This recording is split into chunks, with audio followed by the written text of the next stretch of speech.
एक बार भगवान शिव और माता पार्वती कैलाश पर्वत पर बैठकर आपस में बात कर रहे थे। तभी एक कौवा आया और भगवान शिव से दुखी होकर बोला, हे प्रभु, आपने यह कैसी योनि प्राप्त करा दी है? इस योनि में जन्म लेकर मैं बहुत दुखी हूँ। तो भगवान शिव उस कौवे से बोले, इस योनि में तुम्हें क्या दिक्कत है?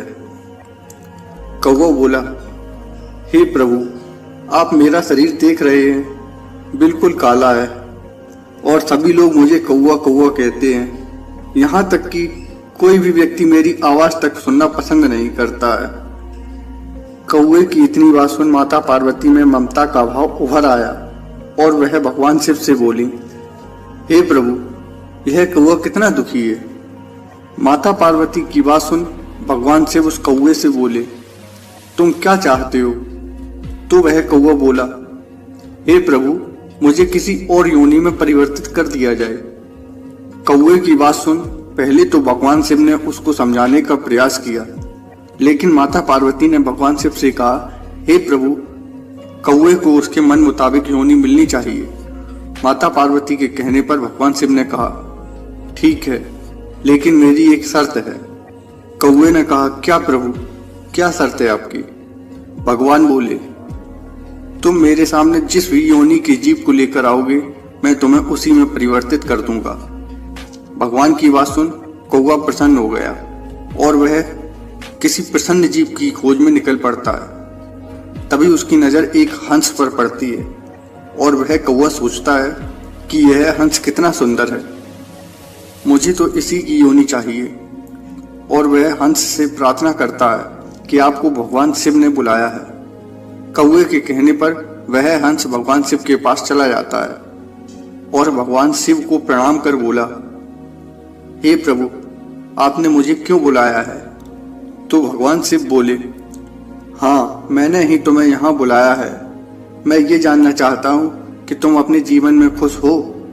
तो वह हंस बोला, नहीं प्रभु, मेरा यह शरीर कितना कोमल है और मुझे खाने के लिए मोती अर्थात पत्थरों को खाना पड़ता है। हे प्रभु, आप समझ ही सकते हैं कि मैं पत्थरों को खाकर ही जीवित हूँ। आपने मेरे साथ ऐसा अन्याय क्यों किया प्रभु?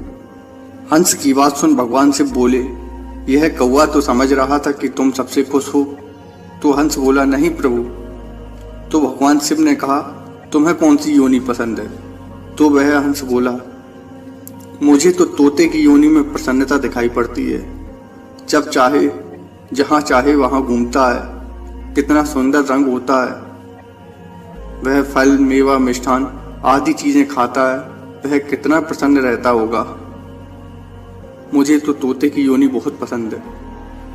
हंस की बात सुन कौवा भी सोचने लगा, तोते की योनि में ज्यादा प्रसन्नता है, हंस तो वैसे ही दुखी है। तो भगवान शिव बोले, जाओ, तुम दोनों तोते को लेकर आओ।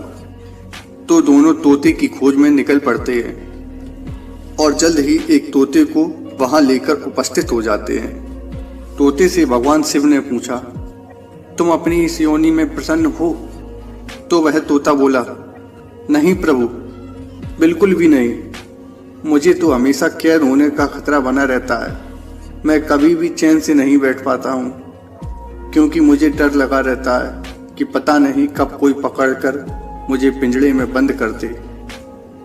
तोते की यह बात सुन हंस और कौवा भी सोचने लगे, सही बात है, इसकी सुंदरता ही इसके लिए काल बनी हुई है।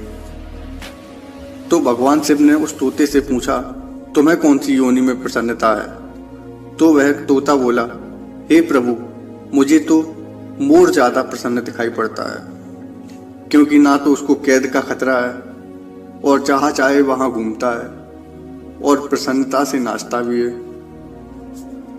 तो भगवान शिव बोले, जाओ, किसी मोर को मेरे समक्ष लेकर आओ।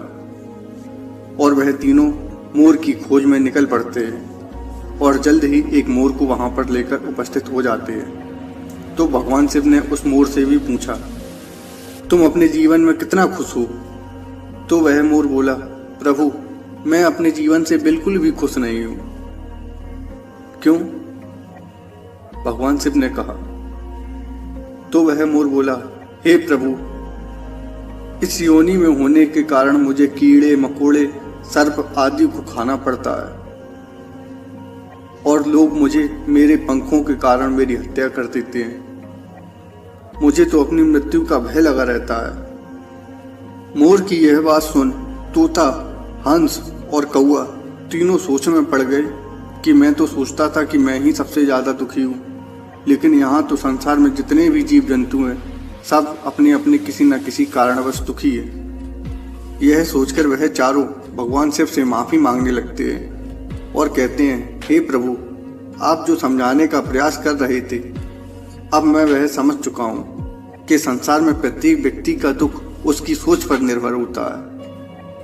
हे प्रभु, आपने जिसको जो कुछ भी दिया है वह उसकी आवश्यकता के अनुसार ही है, लेकिन व्यक्ति उसको समझ ही नहीं पाता है और अपनी तुलना किसी दूसरे से कर दुखी होता रहता है। इतना कहकर वह चारों वहां से चले गए। तो दोस्तों, भगवान ने प्रत्येक व्यक्ति के अंदर कुछ खूबियां और कुछ कमियां दी हैं, जिससे कि वह अपने अंदर की खूबियों को देख अभिमानित ना हो। और दुख तो अपनी सोच पर ही निर्भर करता है दोस्तों। तो दोस्तों, आपको ये कहानी कैसी लगी नीचे कमेंट बॉक्स में कमेंट कर जरूर बताएं।